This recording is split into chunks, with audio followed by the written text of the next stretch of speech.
जय हिंद दोस्त, कैसे हैं आप सब। आज हम लोग आ गए हैं नेक्स्ट वीडियो लेकर। कल हम लोगों ने पढ़ा था गयासुद्दीन तुगलक, और उसके बाद हम लोगों ने पढ़ा था मोहम्मद बिन तुगलक। उसी के आगे का सेशन लेकर आज हम लोग आ चुके हैं फिरोज शाह तुगलक। ठीक है, तो आज हम लोग फिरोज शाह तुगलक के विषय में पढ़ेंगे,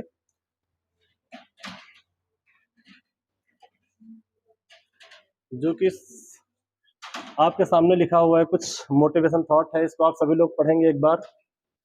आप बस चुपचाप मेहनत करते रहें, आपकी सफलता का शोर तो दुनिया मचाएगी। बिल्कुल सही है दोस्त, आज आप चुपचाप मेहनत करिए, तो जिस दिन आप सफल होंगे तो उस दिन आपको जो सफलता का शोर है वो बताने के लिए लोग हैं ना, वो प्रचार करने के लिए लोग हैं ना, दुनिया बताएगी कि आज आप सफल हो गए हैं। तो इसी के साथ आज आप सभी लोग चुपचाप मेहनत करिए, अपने काम में लगे रहिए, लगातार आप सभी लोग लगे रहिए, और एक दिन ऐसा आएगा, एक दिन ऐसा आएगा कि लोग आपकी जो है सफलता का शोर मचाएंगे। ठीक है, इसी के साथ हम लोग बढ़ते हैं आगे, जो कि सबसे पहला क्वेश्चन आपके सामने आ चुका है, फिरोज शाह तुगलक। ठीक है, सबसे पहले जो यहाँ से क्वेश्चन बनता है वो पूछा जाता है, फिरोज शाह तुगलक का शासन काल क्या था। तो इस चीज को आप सभी लोग याद रखिएगा कि फिरोज शाह तुगलक का शासन काल क्या था। तो 1351 से 1388, इसी बीच में फिरोज शाह तुगलक ने जो है शासन किया था। ठीक है, फिर अगला क्वेश्चन आपसे पूछा जाता है, यह सिकंदर लोदी और औरंगजेब का अग्रणी कहलाया। इसका मतलब क्या है दोस्त, आप सभी बताएंगे कि इसका अर्थ क्या होता है कि यह सिकंदर लोदी और औरंगजेब का अग्रणी कहलाया। इसका मतलब यह है कि जो सिकंदर लोदी था या फिर औरंगजेब थे, इन्हीं के जैसा फिरोज शाह तुगलक था, और इनसे पहले आ चुका था फिरोज शाह तुगलक। यही कहा गया है यहाँ पे कि सिकंदर लोदी और औरंगजेब का अग्रणी कहलाया। इस चीज को याद रखना। ठीक है, बढ़ते हैं नेक्स्ट क्वेश्चन की ओर। अगला क्वेश्चन है, इसका वास्तविक नाम। ये कई बार पूछा गया है कि जो फिरोज शाह तुगलक था इसका वास्तविक नाम क्या होता था। तो याद रखना, इसका जो वास्तविक नाम था ये कमलुद्दीन फिरोज, इसका वो जो वास्तविक नाम हुआ करता था, या बचपन का जो नाम था वो कमलुद्दीन फिरोज हुआ करता था दोस्त। ठीक है, और जो सबसे बड़ी बात है कि इसका जो जन्म हुआ था वो, ये इसी कहानी में थोड़ा सा इंटरेस्ट इसलिए बढ़ जाता है कि इसका जो जन्म हुआ था वो एक हिंदू माँ के गर्भ से हुआ था, लेकिन यह जीवन भर अपने आप को एक कट्टर मुस्लिम होने का एहसास दिलाता रहा और एक कट्टर मुस्लिम बनने का प्रयास करता रहा। तो इस चीज को जरूर याद रखिएगा। हम लोग बढ़ते हैं आगे। ठीक है, फिर पूछा जाता है कि जो ये फिरोज शाह तुगलक था इसकी माता का नाम क्या था। तो याद रखना, बीबी जैला। इसकी जो माता का नाम था बीबी जैला, और यह एक हिंदू थी। ये चीज को आप सभी लोग याद रखेंगे। फिर अगला क्वेश्चन आता है कि इसके पिता का नाम क्या था। जो फिरोज शाह तुगलक था इसके पिता का नाम रज्जब हुआ करता था दोस्त, इसको याद रखना, रज्जब हुआ करता था। फिर आता है कि इसके पिता का नाम रज्जब था, तो मोहम्मद बिन तुगलक के बाद गद्दी पर यह कैसे बैठा। तो मैं आपको बता दूं जानकारी के लिए, जो ये रज्जब था, जो ये रज्जब था, ये तुगलक वंश के संस्थापक गयासुद्दीन तुगलक का भाई हुआ करता था, और उसी के भाई का लड़का था, और जिसका नाम था फिरोज शाह तुगलक। आगे आने वाले समय में इसी यही गद्दी संभालता है मोहम्मद बिन तुगलक के बाद। इसको याद रखिएगा, जो ये रज्जब थे ये गयासुद्दीन तुगलक के भाई थे, और इनका पुत्र था फिरोज शाह तुगलक। ठीक है, इस चीज को सभी लोग याद रखना। बढ़ते हैं नेक्स्ट क्वेश्चन की ओर। अगला क्वेश्चन है, फिरोज शाह तुगलक ने 5 शहर की स्थापना की थी। ये कई बार पूछा गया है, या कि इनमें से किन शहरों की स्थापना फिरोज शाह तुगलक ने की, या इनमें से किसी में कोई 3 ऑप्शन यहां से दे देगा और पूछेगा आपसे कि फिरोज शाह तुगलक ने इनमें से किस शहर की स्थापना नहीं की। तो इसको जरूर याद रखिएगा, जिसमें सबसे पहला शहर का नाम आता है फतेहाबाद। तो जब पूछा जाए कि फिरोज शाह तुगलक ने किन शहरों की स्थापना की, उनमें सबसे पहले जो शहर आता है उसका नाम है फतेहाबाद, जो वर्तमान में हरियाणा में पड़ता है। इनको जरूर याद रखना, वर्तमान पूछ लेता है कि फतेहाबाद वर्तमान में किस राज्य में पड़ता है। याद रखना दोस्त, ये हरियाणा में पड़ता है। फिर एक पूछा जाता है फिरोजपुर। फिरोजपुर का भी निर्माण इसी ने करवाया था, और जो फिरोजपुर है वर्तमान में देखा जाए तो ये पंजाब में पड़ता है। इसको भी याद रखिए। अगला क्वेश्चन फिर है फिरोजाबाद। आप सभी को पता है फिरोजाबाद उत्तर प्रदेश में है, और आप सब ये बताएंगे कि जो फिरोजाबाद है ये किसके लिए फेमस है। इसका आंसर सभी लोग देंगे कि जो फिरोजाबाद है ये किसके लिए फेमस है। ठीक है, बढ़ते हैं अगला क्वेश्चन। फिर एक है जौनपुर। जौनपुर की भी स्थापना जो है फिरोज शाह तुगलक ने करवाई, और ये भी वर्तमान में उत्तर प्रदेश में ही पाया जाता है। फिर अगला एक हिसार। हिसार तो आप सभी को पता है कि हरियाणा के जो है हरियाणा राज्य में पाया जाता है। तो इन 5 शहरों का नाम जरूर याद रखना, क्योंकि ये लगातार पूछा जाता है कि फिरोज शाह तुगलक ने किन जो है 5 शहरों का जो है निर्माण करवाया था या स्थापना की थी। तो इन चीजों को मेरे भाई जरूर याद रखना। बढ़ते हम लोग नेक्स्ट क्वेश्चन की ओर। अगला क्वेश्चन है, हाँ ये भी बहुत जरूरी क्वेश्चन है और बहुत ही इंपॉर्टेंट है, क्योंकि कई बार ये भी पूछा जा चुका है कि जो अशोक का टोपरा, अशोक का एक टोपरा अभिलेख है और एक मेरठ अभिलेख है, इन दोनों अभिलेखों को लाकर दिल्ली में स्थापित करवाया। ये पूछा जाता है कि सल्तनत काल का वह शासक कौन था जो अशोक के टोपरा और मेरठ अभिलेख को लाकर दिल्ली में स्थापित करवाया था। तो इसको याद रखना दोस्त, ये फिरोज शाह तुगलक ही था। ठीक है, और अगला क्वेश्चन है लोक निर्माण विभाग। इसने एक कार्य ये बहुत अच्छा किया था, सबसे पहले इसने किया था लोक निर्माण विभाग, यानी लोक निर्माण विभाग को पीडब्ल्यूडी बोल सकते हैं। पीडब्ल्यूडी की स्थापना की। और दोस्त आज आप सभी को पता है कि जो पीडब्ल्यूडी होता है ये रोड निर्माण में कार्य करता है, यानी रोडों की मरम्मत करता है। जैसे कि ये कह सकते हैं कि जो हमारे रोडें बनी हुई होती हैं बारिश में, और जब पानी का बहाव होता है तो उसके साइड में जो मिट्टी कट जाती है उसको भरने का काम करते हैं, यानी जो रोड है उनकी सुरक्षा का काम करता है। तो सबसे पहले फिरोज शाह तुगलक ने लोक निर्माण विभाग बनाया पीडब्ल्यूडी, जो कि रास्ताओं की रेख देख के लिए बनाया था इसने। ठीक है, इसको याद रखना। अगला क्वेश्चन आपके सामने, कुतुब मीनार की मरम्मत करवाई। बहुत ही अच्छा क्वेश्चन है, कुतुब मीनार की मरम्मत कराई। इसके आपकी जानकारी के लिए मैं बता दूं, क्योंकि आप सभी को पता है जो कुतुब मीनार की नींव है वो कुतुबुद्दीन ऐबक ने रखी थी, और दूसरी मंजिल बन ही रही थी कि कुतुबुद्दीन ऐबक की मृत्यु हो जाती है। फिर इसके कार्य को पूरा करवाने का श्रेय जो है वो इल्तुतमिश को जाता है, जिसने 4 मंजिल बनवाई थी। तो फिर यहाँ पर कहा गया है कि कुतुब मीनार की मरम्मत करवाई।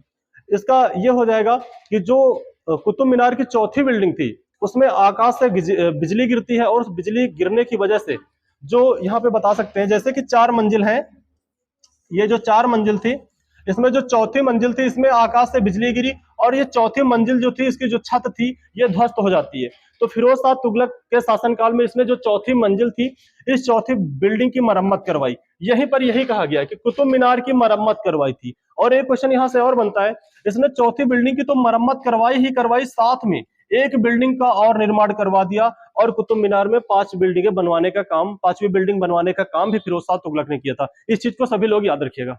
ठीक है, बढ़ते हैं अगले क्वेश्चन की ओर। फिर एक पूछा जाता है, अभी हमने कल ही पढ़ा था, पिछली क्लास में पढ़ा था कि सबसे पहले नहरों का निर्माण कराने का जो श्रेय है वो गयासुद्दीन तुगलक को जाता है।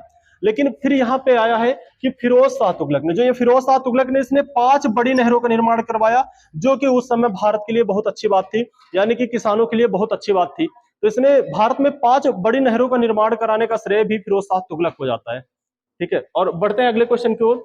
इसे सल्तनत काल का अकबर भी कहा जाता है। ठीक है, इसको याद रखना, इसे सल्तनत काल का क्या कहा जाता है, अकबर कहा जाता है। क्यों, इसके पीछे क्या है, पहले इस क्वेश्चन को देखते हैं। इसे सल्तनत काल का अकबर कहा जाता है, और अकबर इसे किसने कहा था, एक इलियट नाम के विद्वान हुआ करते थे, उन्होंने इसे कहा यह सल्तनत काल का अकबर है। ठीक है, इलियट ने अगर कहा है इसको सल्तनत काल का अकबर, तो इसके पीछे कोई ना कोई रीजन जरूर रहा होगा। तो वो रीजन क्या, मैं आपको बता दूं। उस समय जो ये फिरोज शाह तुगलक था, इसने जो हमारी जो पुस्तकें होती थी इनका संस्कृत में अनुवाद करवाया। आप सभी को पता है संस्कृत हम हिंदुओं की भाषा हुआ करते थे, हमारी भारत जो हिंदी है इसकी आद्य जननी हुआ करती थी, इसलिए इसने जो पुस्तकों का जो हिंदी में अनुवाद करवाया, इसी वजह से इसे सल्तनत काल का अकबर भी कहा जाता है।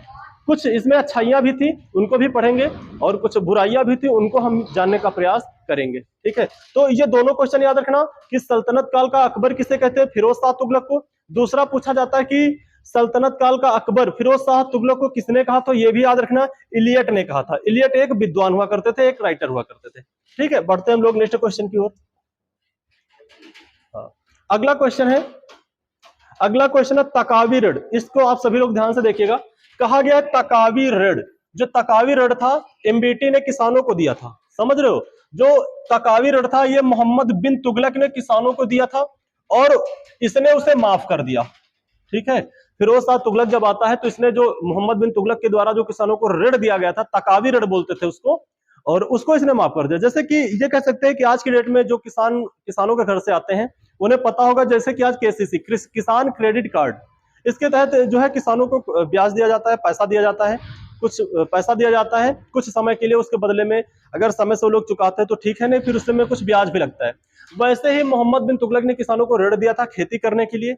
आप सभी को पता है जिस समय मोहम्मद बिन तुगलक ने किसानों को ऋण दिया उसी समय इसने जो है अपना कर भी बढ़ा दिया, और इसी समय वहां पे सूखा पड़ गया था, इसीलिए वहां के किसानों ने इसे आधा पागल की उपाधि दे दी। कहा कि इसने कर बढ़ाया भी तो तब बढ़ाया जब हमारे यहाँ सूखा पड़ चुका है, फसल हुई ही नहीं। तो ये वही कर था दोस्त, और इस कर को, किसानों का जो ये कर था, इसको माफ करने का काम फिरोज शाह तुगलक ने किया था। इस चीज को जरूर याद रखिएगा कि तकावी ऋण को माफ करने वाला सल्तनत काल का शासक कौन था, तो फिरोज शाह तुगलक था। इसको जरूर नोट करिएगा। अगला क्वेश्चन है, हाँ, एक काम इसने ये बहुत अच्छा किया था, जो सल्तनत काल में जो 24 प्रकार के कर लिए जाते थे, ठीक है, सल्तनत काल में जो 24 प्रकार के छोटे छोटे कर लिए जाते थे, उन 24 करों को खत्म कर दिया और 4 कर लगाए। ठीक है, इसको याद रखना, इसने और 4 कर लगाने का काम किया, यानी कि 24 कर को खत्म करके मात्र 4 कर इसने बचाए। ये बहुत अच्छा काम था। जैसे कि आज की डेट में हमारे यहाँ जीएसटी आ गई है, छोटे छोटे कई करों को हटा के सीधा जीएसटी लगा दी गई है, वैसे इसने 24 तरह के कर को हटा के मात्र 4 कर लगाए। उन चारों करों के विषय में भी जानेंगे कि वो कर कौन से हैं और किस लिए लगाए गए थे, इसको जरूर याद रखना। ठीक है, हाँ, सबसे पहले इनमें से जो कर था वो था जकात। मेरे भाई इसको याद रखना, जो सबसे पहला कर था उसका नाम हुआ करता था जकात। और जकात जो होता था ये मुसलमानों से लिया जाता था, उनकी आय का 2.5%। ठीक है, यहाँ पे प्रतिशत लगा लेना। उनकी जो आय होती थी, उस आय का मान लो कि उसने जो है 1,000 रुपए कमाए तो, या 100 रुपए कमाए तो 100 रुपए का, यानी कि मान लो उसने 100 रुपए जो है कमा कर लाया और उसका जो 2.5 यानी 2.5 रुपए उसे देना होता था, तो ये मुसलमानों से लिया जाता था। तो इसको याद रखना, जो जकात कर था ये मुसलमानों की आय का 2.5% लिया जाता था। ठीक है, अगला एक कर होता था खराज कर। इसने एक कर लगाया जिसका नाम खराज रखा। ये भूमि कर हुआ करता था, ये भूमि कर लिया जाता था। और जो उपज होते थे उसका 1/6, जो उपज होते थे उसका 1/6 भाग लिया जाता था। तो याद रखना, जो जकात कर था उस मुसलमानों की आय का 2.5%। अगर पूछा जाए खराज कर तो ये भूमि कर था, ये 1/6, उपज का 1/6% लिया जाता था, इसको याद रखना। ठीक है, अगला एक कर होता खुम्स। इसको दोस्त याद करना, बहुत ही अच्छा क्वेश्चन है ये खुम्स कर। ये भी कई बार पूछा गया कि जो खुम्स कर होता था ये जो लूट कर हुआ करता था। जैसे कि राजा ने किसी राज्य पर आक्रमण किया और उसके सैनिक वहां पे ठीक ठाक लूटपाट मचाते थे, अच्छी खासी लूट मचाते थे। और जो लूटा हुआ धन होता था, उस धन को जब सैनिक लाते थे, लाने के बाद उस लूटे हुए धन का 1/5%, यानी कि 5 हिस्से में 1 हिस्सा राजा को देना होता था। इस चीज को आप सभी लोग याद रखना। ठीक है, और इस कर का नाम था खुंस कर। एक था हक ए सर्व। ये हक ए सर्व जो कर था, ये एक प्रकार का सिंचाई कर था। ठीक है, जो लोग उन नहरों से, जो 5 नहरों का निर्माण करवाया, उन नहरों से जो है सिंचाई करते थे। फिरोज शाह तुगलक ने जो नहर बनवाई 5, उनसे जो सिंचाई करते थे, उस सिंचाई का, सिंचाई के बदले में उपज का 1/10 भाग लिया जाता था। तो याद रखना, हक ए सर्व ये सिंचाई कर था, जो उपज का 1/10 भाग लिया जाता था। इसको सभी लोग याद रखेंगे।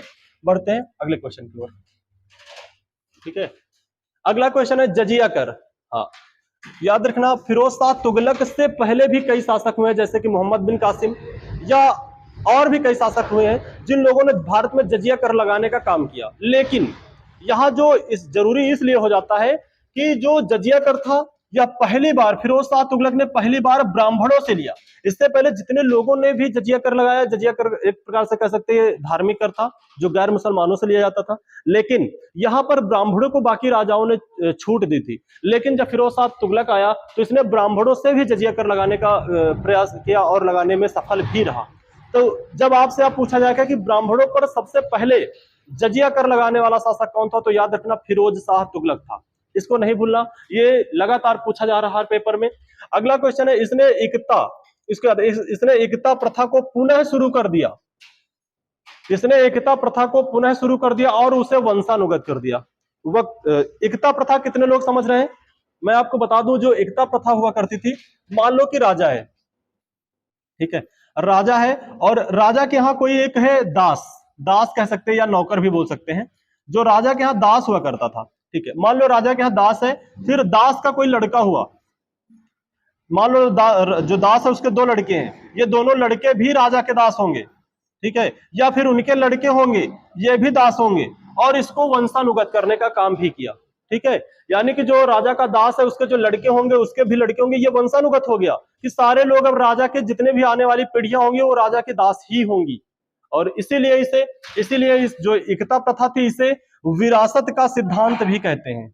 इसे विरासत का सिद्धांत भी कहते हैं। याद रखना, विरासत का सिद्धांत किसे कहते हैं? एकता प्रथा को कहते हैं। क्योंकि इनके पिताजी दास थे तो बच्चे भी दास होंगे, ये इन्हें विरासत में मिला है, उनके बच्चे भी दास होंगे, ये लगातार चलता रहेगा। इसी को कहते थे एकता प्रथा, इसको भी याद रखना। और इसे विरासत का सिद्धांत कहते हैं, इस चीज को जरूर याद रखना।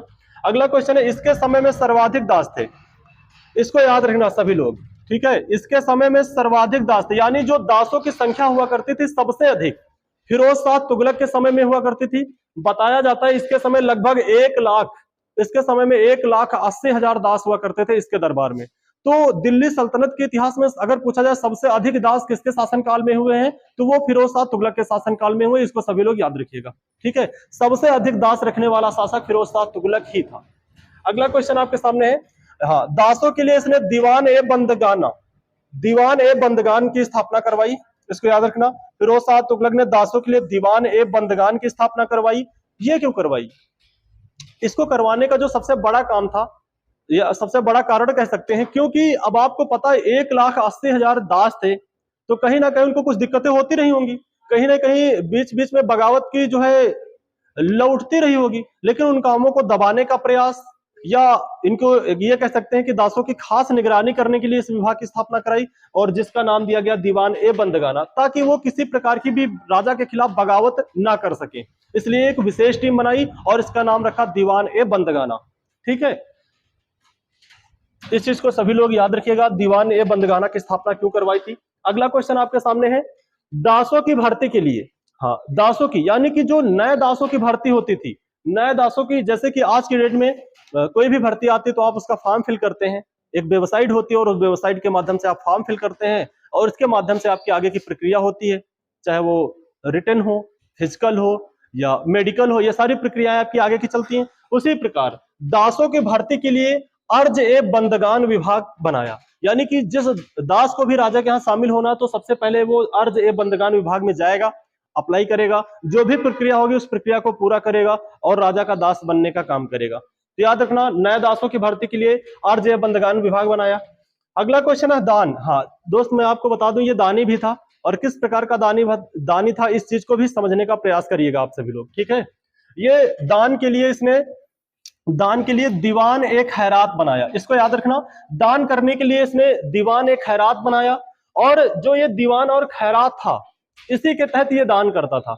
और ये दान किसको करता था ये भी याद रखना, ये जो दीवान एक खैरात था इसके तहत ये मुस्लिम लड़कियों और विधवाओं, यानी कि जो मुस्लिम गरीब लड़कियां होती थी और जो विधवा महिलाएं होती थी, इसी विभाग के तहत, दीवान एक खैरात के तहत उनको दान देने का काम भी फिरोज शाह तुगलक करता था। याद रखना, ये दान देने के लिए कौन सा जो है विभाग की स्थापना की थी, दीवान एक खैरात विभाग की स्थापना की थी। इस बात को आप सभी लोग याद रखिएगा, ठीक है।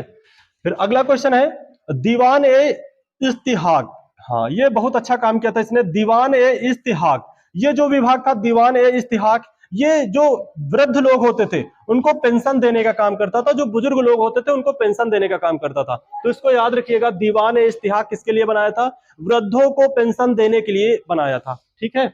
अगला क्वेश्चन है, दीवान ए रिसालत। इसको याद रखिएगा, दीवान ए जो रिसालत था इसमें लोक शिकायत के लिए, यानी कि जो लोकल जनता थी या उनके राज्य की जो जनता थी, तो जो लोक शिकायत के लिए था वो दीवान ए रिसालत था। इसको याद रखिएगा, ठीक है, कि दीवान ए रिसालत की स्थापना क्यों की गई थी, लोक शिकायत के लिए की गई थी। इसको सभी लोग याद रखेंगे। अगला क्वेश्चन है, दीवान ए मुस्तराज। इसको याद रखना, दीवान ए मुस्तराज जो था ये लगान वसूलने का काम करता था। आज भी आपको पता है, जिसके पास लगभग 5 एकड़ से ऊपर जमीन होती है, यानी 5 बीघे से ऊपर जमीन होती है, जो 5 बीघे से ऊपर जमीन होती है उससे आज भी ये कर लिया जाता है, जिसको लगान के नाम से जाना जाता था। तो लगान वसूलने के इसने एक नया कर बनाया जिसका नाम रखा दीवान ए मुस्तराज। तो इसको भी सभी लोग याद रखेंगे, ठीक है। तो आज का जो क्वेश्चन थे यहीं तक थे। हम लोग कल पढ़ेंगे जो भी फिरोज शाह तुगलक से या तुगलक वंश से बचे हुए क्वेश्चन है उसको हम लोग कल कंप्लीट करेंगे। तो आज की क्लास यहीं तक, सभी लोग याद रखिएगा, ठीक है। जय हिंद, जय भारत।